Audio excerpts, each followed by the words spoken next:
आयोजित हो रहे रोजगार मेलों के द्वारा देश के लाखों युवाओं को सरकारी सेवा का स्वर्णिम अवसर मिला है। आज के 16वें रोजगार मेले में 51,000 से अधिक युवा केंद्रीय सरकार के विभिन्न मंत्रालयों और विभागों से अपने नियुक्ति पत्र प्राप्त करने जा रहे हैं। इस कार्यक्रम को आरंभ करने के लिए सर्वप्रथम मैं माननीय राज्य मंत्री डॉक्टर जितेंद्र सिंह जी से अनुरोध करती हूं कि वे अपना स्वागत संबोधन दें। परम आदरणीय प्रधानमंत्री जी, रोजगार मेला की 16वीं किश्त लेकर के हम आज आपके सामने उपस्थित हैं। आपके द्वारा बटन दबाते ही एक साथ 51,000 से अधिक नियुक्ति पत्र जारी कर दिए जाएंगे, जिसमें से अधिकतर लगभग 40,000 से ज्यादा नियुक्तियां आज रेलवे मंत्रालय में होने वाली है। इन नियुक्ति पत्रों को प्राप्त करने वाले उम्मीदवार देश के 47 भिन्न भिन्न स्थानों से इस समय आपके साथ जुड़ चुके हैं। प्रत्येक उम्मीदवार को नियुक्ति पत्र के साथ साथ मिशन कर्मयोगी प्रारंभ का विकल्प भी उपलब्ध करवा दिया जाएगा, ताकि अपने नए दायित्व को ग्रहण करते हुए अपने आप को उसके लिए शिक्षित प्रशिक्षित कर सके। प्रधानमंत्री जी, आज दर्शकों के साथ ये बात भी साझा करनी है कि आपके द्वारा शुरू किए गए रोजगार मेला के इस सिलसिले से प्रेरित होकर के कई एक ऐसे राज्य सरकारें हैं जिन्होंने अपने यहां प्रांतीय स्तर पर भी रोजगार मेला का क्रम शुरू किया है। उदाहरण के तौर पर जुलाई 2024 तक गुजरात, उड़ीसा, राजस्थान, उत्तर प्रदेश, त्रिपुरा इत्यादि जैसे राज्यों में लगभग 60 प्रांतीय स्तर के रोजगार मेले आयोजित किए गए। इससे पहले जून 2022 से लेकर के जून 2024 के दौरान भी गुजरात, मध्य प्रदेश, उत्तर प्रदेश, महाराष्ट्र, असम इत्यादि में नियमित तौर पर प्रांतीय स्तर के रोजगार मेलों का आयोजन होता रहा है। अभी हाल ही में पिछले महीने उत्तर प्रदेश में आयोजित रोजगार मेला में लगभग 60,000 से अधिक एक साथ नियुक्ति पत्र जारी किए गए थे। साथ ही साथ केंद्र की तर्ज पर बहुत सारे राज्य भी अब आई गॉट कर्मयोगी पोर्टल से जुड़ चुके हैं। अभी 2 ही दिन पहले 9 जुलाई 2025 का यदि हम आंकड़ा देखें तो भिन्न भिन्न राज्यों से राज्य सरकारों के कर्मचारी लगभग 82 लाख की संख्या में इस पोर्टल से जुड़ चुके हैं, जिसमें सर्वाधिक संख्या बिहार से 10 लाख राज्य सरकार के कर्मचारी आज इस पोर्टल का हिस्सा है।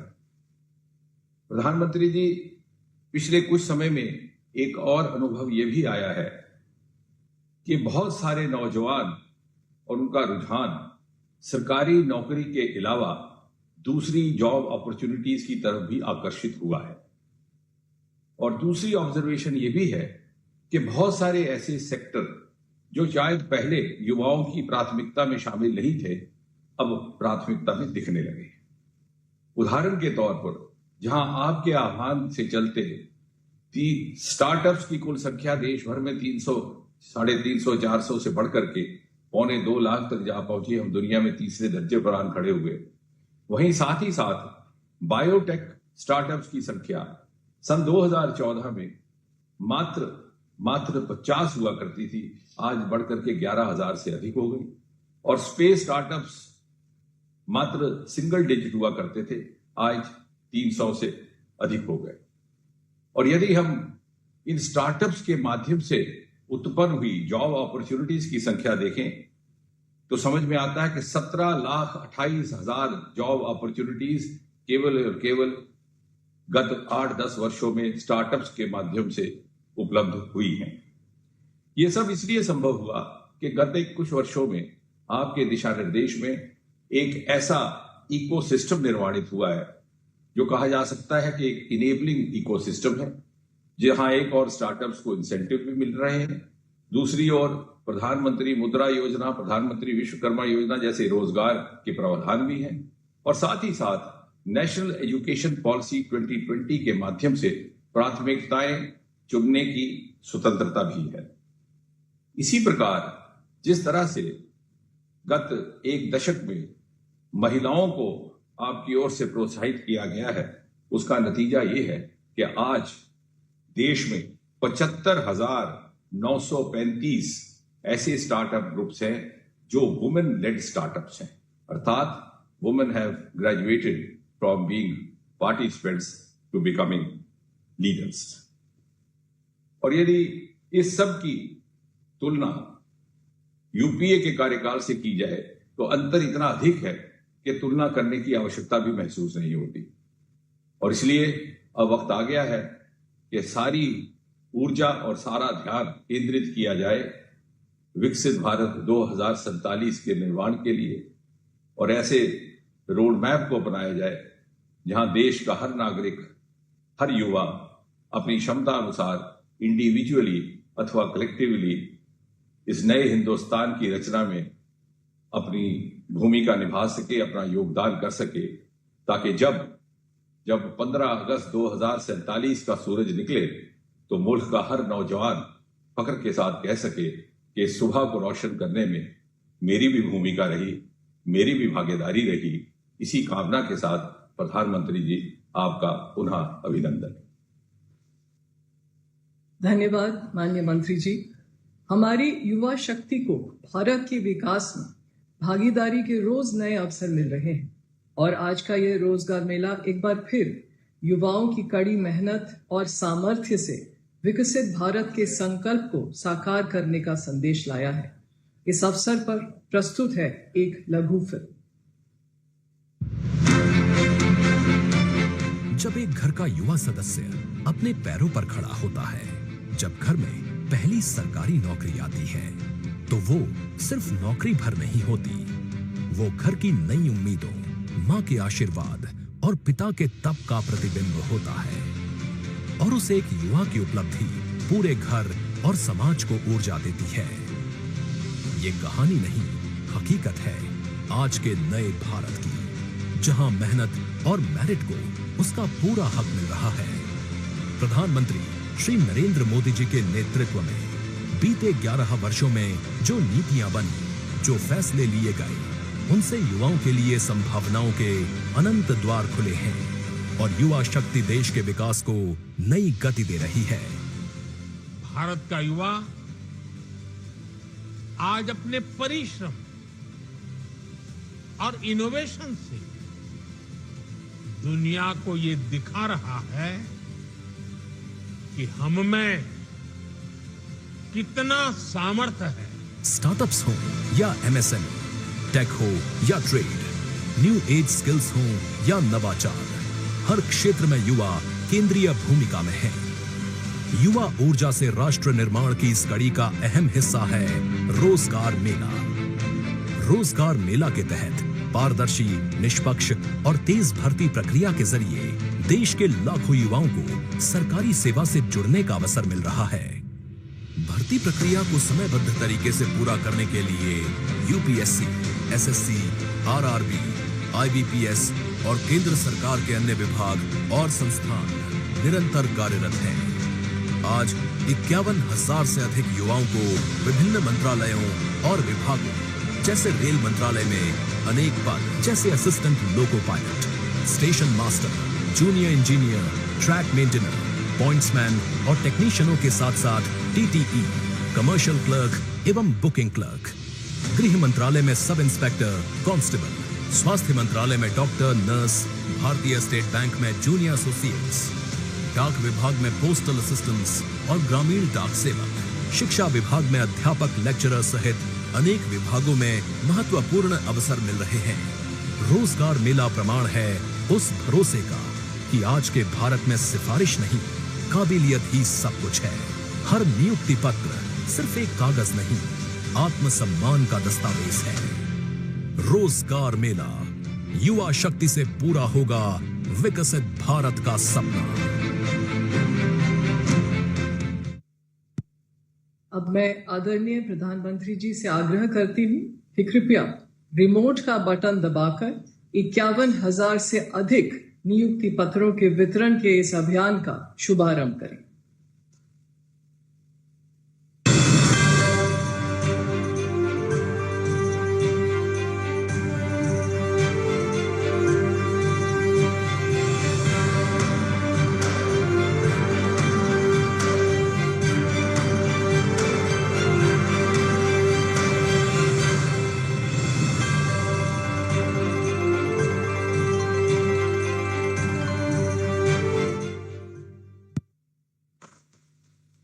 मैं आदरणीय प्रधानमंत्री जी से आग्रह करती हूँ कि रोजगार मेले के इस अवसर पर अपने आशीर्वचनों से हम सबको अनुग्रहित करें।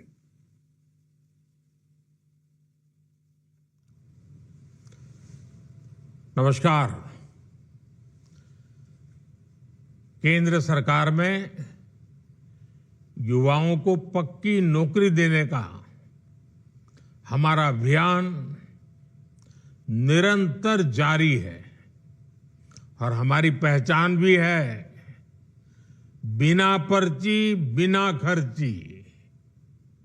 आज 51,000 से अधिक युवाओं को नियुक्ति पत्र दिए गए हैं। ऐसे रोजगार मेलों के माध्यम से अब तक लाखों नौजवानों को भारत सरकार में परमानेंट जॉब मिल चुकी है। अब ये नौजवान राष्ट्र निर्माण में बड़ी भूमिका निभा रहे हैं। आज भी आप में से कई ने भारतीय रेल में अपने दायित्वों की शुरुआत की है। कई साथी अब देश की सुरक्षा के भी प्रहरी बनेंगे।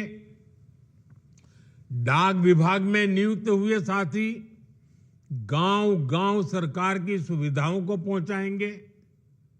कुछ साथी हेल्थ फॉर ऑल मिशन के सिपाही होंगे। कई युवा फाइनेंशियल इंक्लूजन के इंजन को और तेज करेंगे और बहुत से साथी भारत के औद्योगिक विकास को नई रफ्तार देंगे।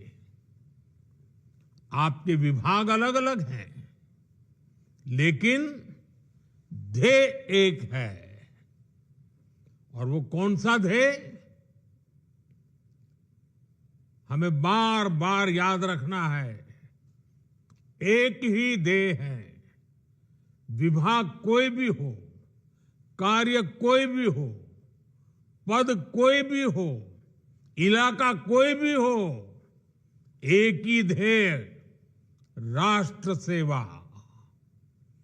सूत्र एक, नागरिक प्रथम, सिटीजन फर्स्ट। आपको देश के लोगों की सेवा का बहुत बड़ा मंच मिला है। मैं आप सभी युवाओं को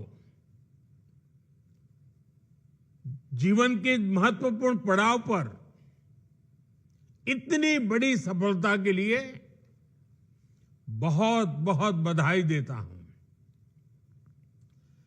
आपकी इस नई यात्रा के लिए मेरी तरफ से आपको बहुत बहुत शुभकामनाएं हैं। साथियों, आज दुनिया मान रही है कि भारत के पास दो असीमित शक्तियां हैं।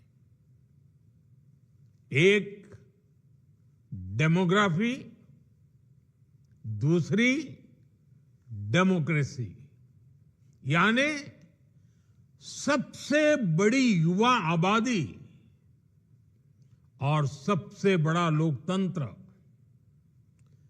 युवाओं का यह सामर्थ्य हमारी भारत के उज्जवल भविष्य की सबसे बड़ी पूंजी भी है और सबसे बड़ी गारंटी भी है। और हमारी सरकार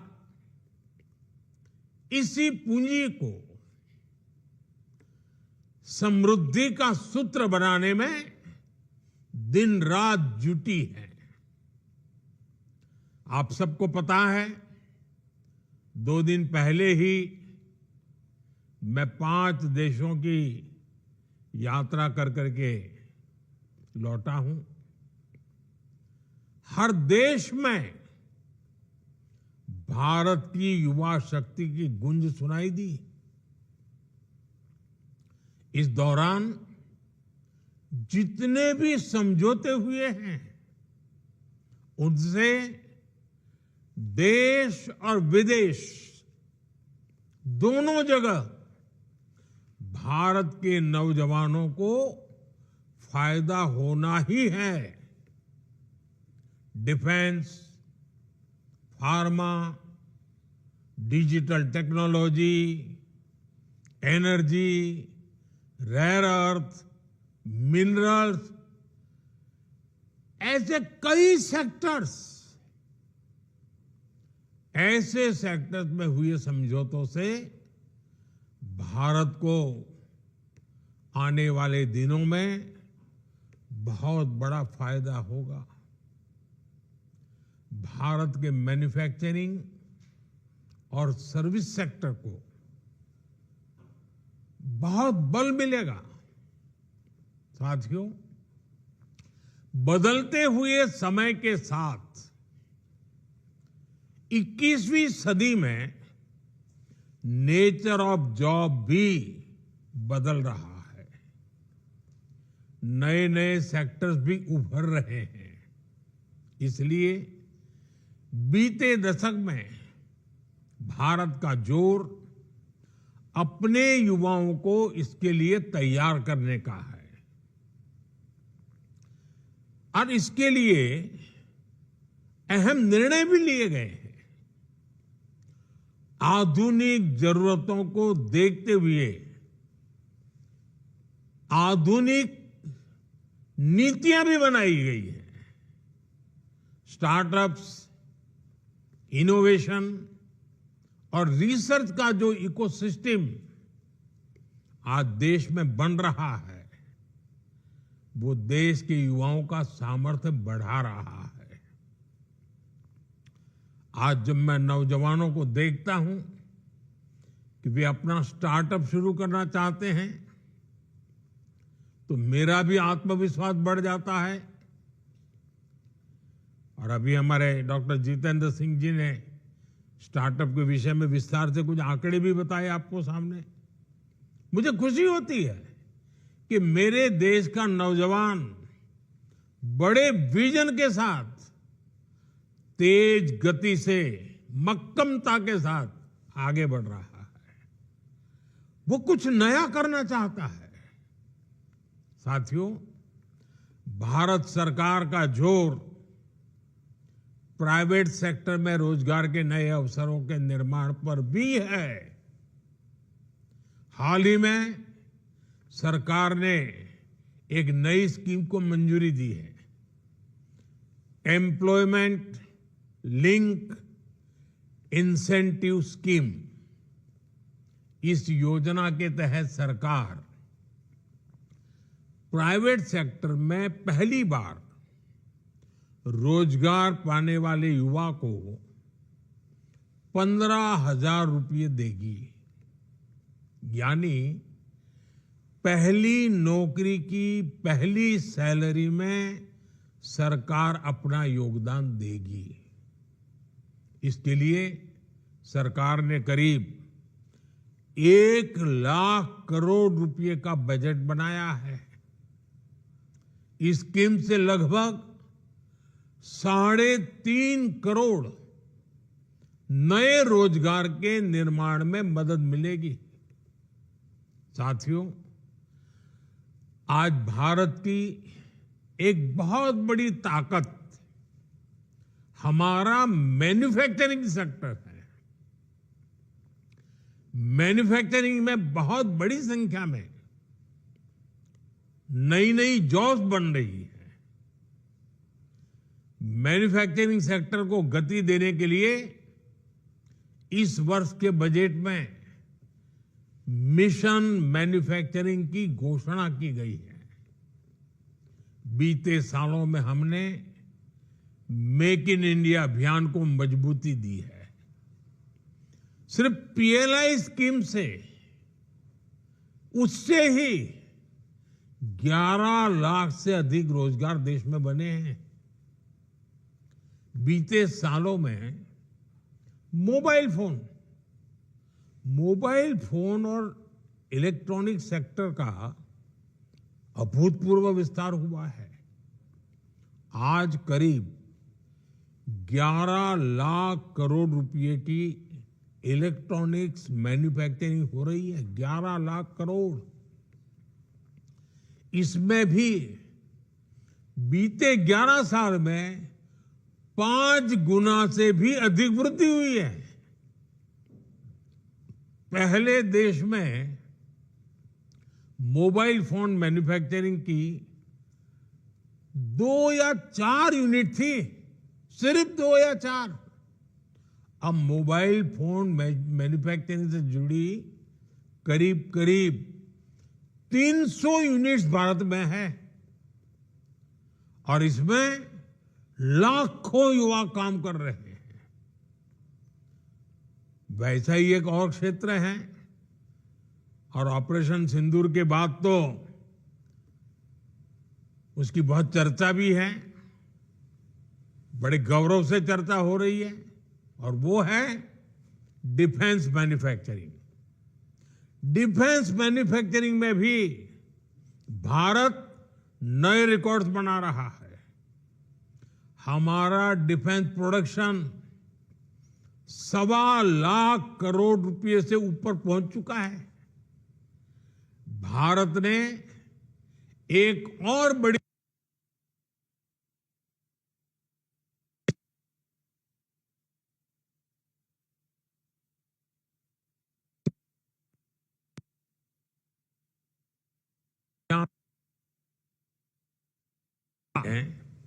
सबसे ज्यादा लोकोमोटिव बनाने वाला देश बन गया है। दुनिया में सबसे ज्यादा लोकोमोटिव हो, रेल कोच हो, मेट्रो कोच हो, आज भारत इनका बड़ी संख्या में दुनिया के कई देशों में एक्सपोर्ट कर रहा है। हमारा ऑटोमोबाइल सेक्टर भी अभूतपूर्व ग्रोथ कर रहा है। बीते 5 साल में ही इस सेक्टर में करीब $40 बिलियन का एफडीआई आया है, यानी नई कंपनियां आई हैं, नई फैक्ट्रियां लगी हैं, नए रोजगार बने हैं और साथ साथ गाड़ियों की डिमांड भी बहुत बढ़ी है। गाड़ियों की रिकॉर्ड बिक्री हुई है भारत में। अलग अलग सेक्टर्स में देश की ये प्रगति, ये मैन्युफैक्चरिंग के रिकॉर्ड तभी बनते हैं, ऐसे नहीं बनते। ये सब तब संभव होता है जब ज्यादा से ज्यादा नौजवानों को नौकरियां मिल रही हैं, नौजवानों का पसीना लगता है उसमें, उनका दिमाग काम करता है, वो मेहनत करते हैं। देश के नौजवानों ने रोजगार तो पाया है, लेकिन ये कमाल करके भी दिखाया है।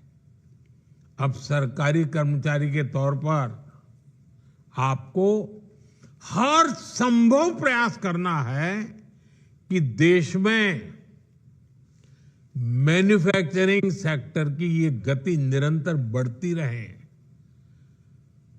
जहां भी आपको दायित्व मिले, आप एक प्रोत्साहक के रूप में काम करें, लोगों को एनकरेज करें, रुकावटें दूर करें। जितना ज्यादा आप सरलता लाएंगे, उतनी सुविधा देश में अन्य लोगों को भी बढ़ेगी।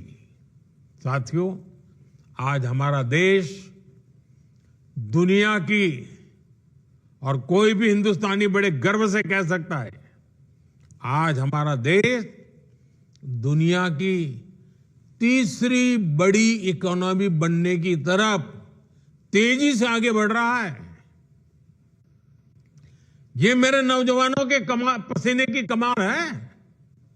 बीते 11 वर्षों में हर सेक्टर में देश ने प्रगति की है।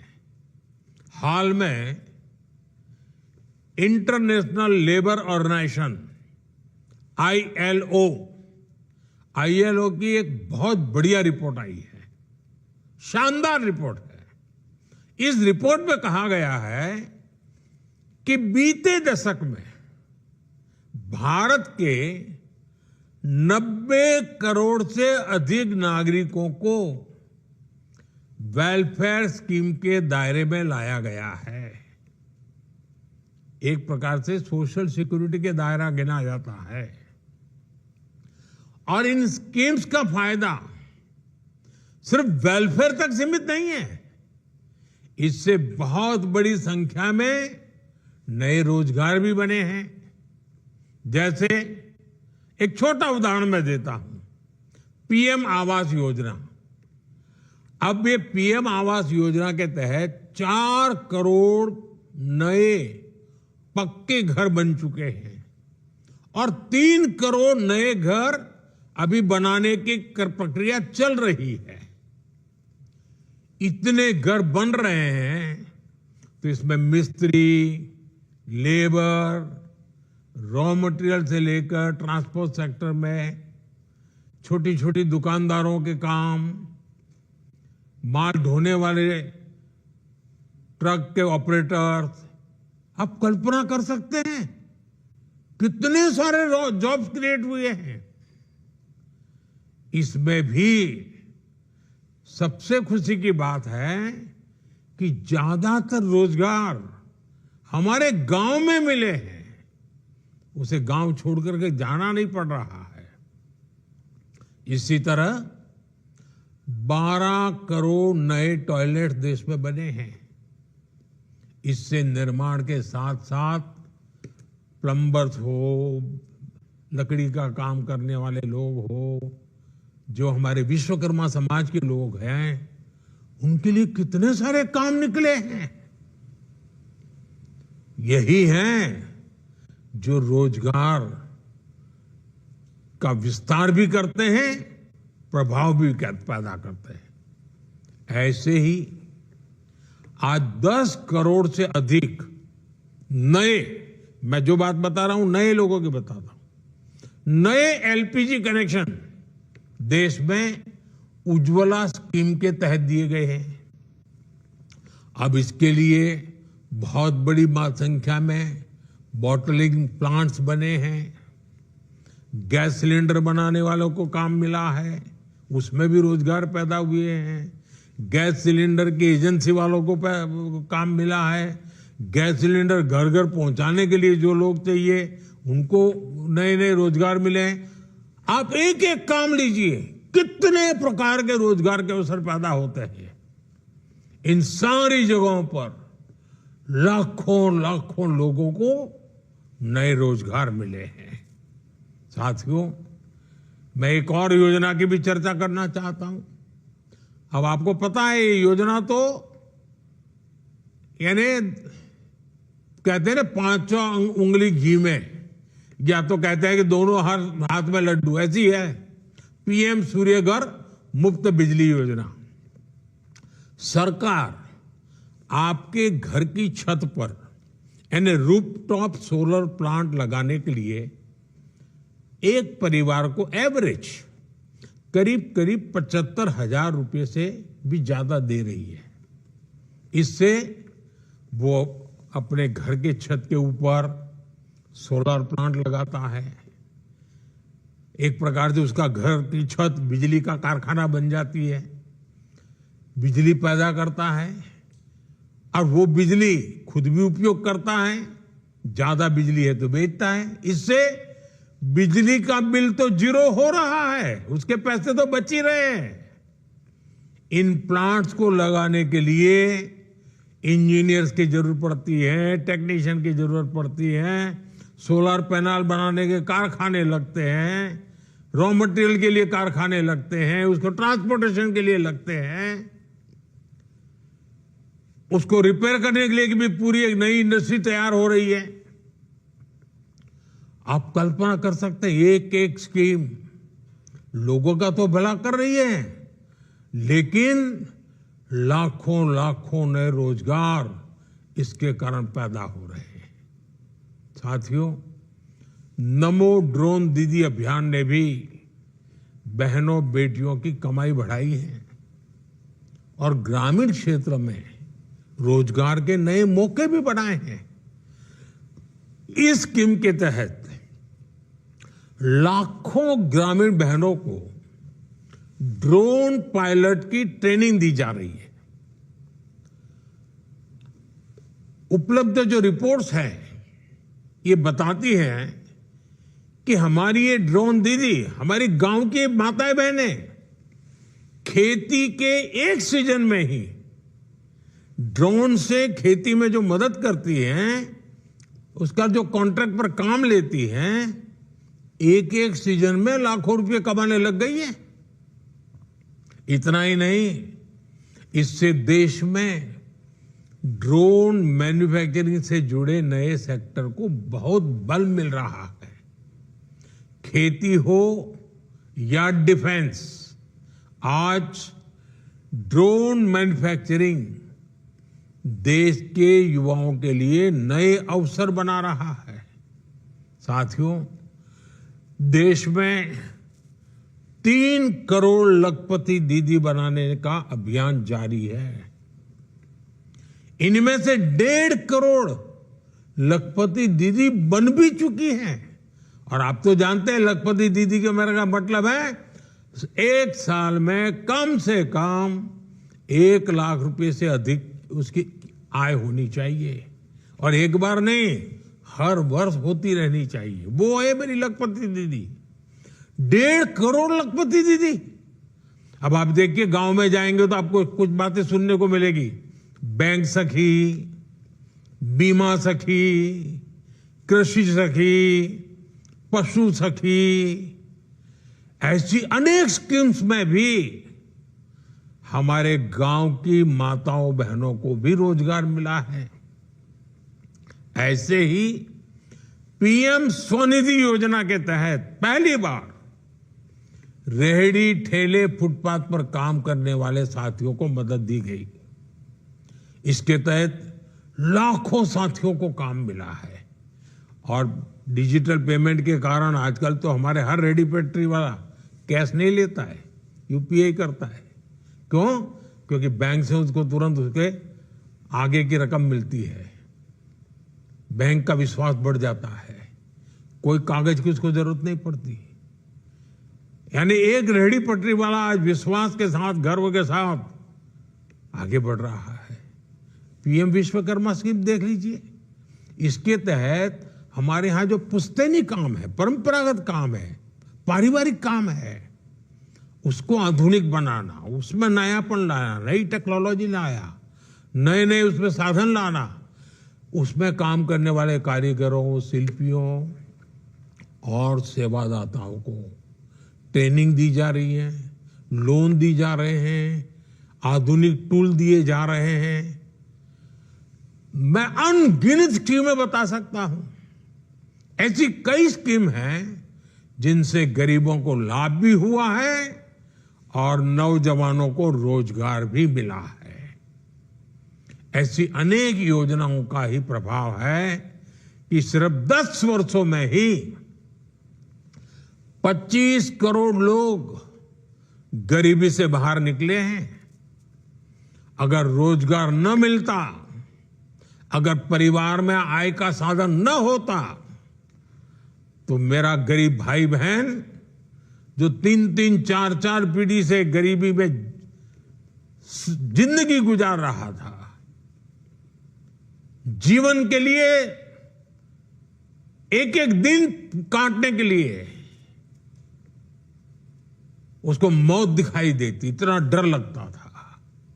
लेकिन आज वो इतना ताकतवर बना है कि मेरे 25 करोड़ गरीब भाई बहनों ने गरीबी को परास्त करके दिखाया, विजयी होकर के निकले हैं।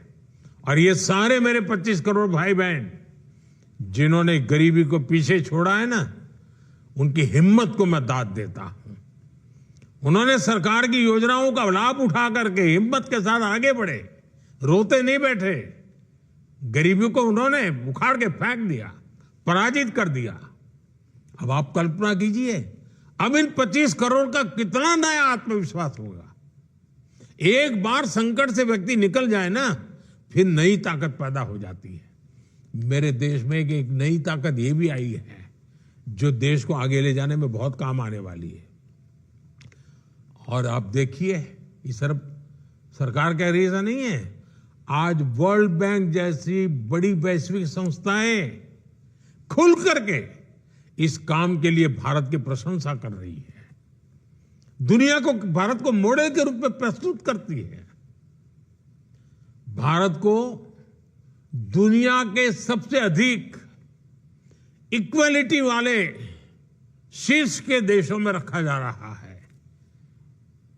यानी असमानता तेजी से कम हो रही है, हम समानता की ओर आगे बढ़ रहे हैं। ये भी विश्व अब नोटिस कर रहा है। साथियों, विकास का जो ये महायज्ञ चल रहा है, गरीब कल्याण और रोजगार निर्माण का जो मिशन चल रहा है, आज से इसको आगे बढ़ाने का दायित्व आपका भी है। सरकार रुकावट नहीं बननी चाहिए, सरकार विकास की प्रोत्साहक बननी चाहिए। हर व्यक्ति को आगे बढ़ने का अवसर है, हाथ पकड़ने का काम हमारा है। और आप तो नौजवान हैं दोस्तों, आप पर मेरा बहुत भरोसा है। आपसे मेरी अपेक्षा है कि आप जहां भी दायित्व मिले, आप इस देश के नागरिक, मेरे लिए सबसे पहले उसकी मदद, उसकी मुसीबतों से मुक्ति, देखते ही देखते देश आगे बढ़ेगा। आपको भारत के अमृत काल का सहभागी बनना है। आने वाले 20-25 साल आपकी कैरियर के तो महत्वपूर्ण है, लेकिन आप ऐसे कालखंड में हैं जब देश के लिए भी 25 वर्ष बहुत महत्वपूर्ण है। ये विकसित भारत के निर्माण के लिए अहम 25 वर्ष है। इसलिए आपको अपने काम, अपने दायित्व, अपने लक्ष्यों को विकसित भारत के संकल्प के साथ आत्मसात करना है।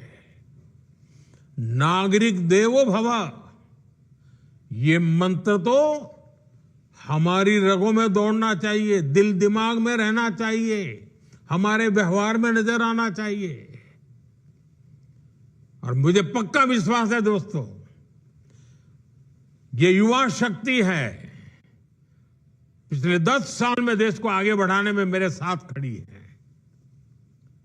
मेरे एक एक शब्द को देश की भलाई के लिए उन्होंने जो भी कर सकते हैं किया है, जहां है वहां से किया है। आपको मौका मिला है, आपसे अपेक्षाएं ज्यादा है, आपकी जिम्मेवारी ज्यादा है, आप करके दिखाएंगे, ये मेरा विश्वास है। मैं एक बार फिर आपको बहुत बहुत बधाई देता हूं। आपके परिवारजनों को भी मैं बहुत बहुत शुभकामनाएं देता हूं। और आपका परिवार भी उज्जवल भविष्य का अधिकारी है। आप भी जीवन में बहुत प्रगति करें। आई गॉट प्लेटफॉर्म पर जाकर के लगातार अपने आप को अपग्रेड करते ही रहे। एक बार जगह मिल गई, चुप पर बैठिए मत, बहुत बड़े सपने देखिए, बहुत आगे जाने के लिए सोचिए। काम कर करके, नया नया सीख करके, नया नया परिणाम ला करके प्रगति भी कीजिए। आपकी प्रगति में देश का गौरव है, आपकी प्रगति में मेरा संतोष है। और इसलिए मैं आज, जब आप एक नए जीवन की शुरुआत कर रहे हैं, आपसे बात करने के लिए आया हूं, शुभकामनाएं देने के लिए आया हूं, और बहुत सारे सपनों को पूरा करने के लिए अब आप मेरे एक साथी बन रहे हैं। मेरे एक निकट साथी के रूप में मैं आपका स्वागत करता हूं। आप सबको बहुत बहुत धन्यवाद, बहुत बहुत शुभकामनाएं।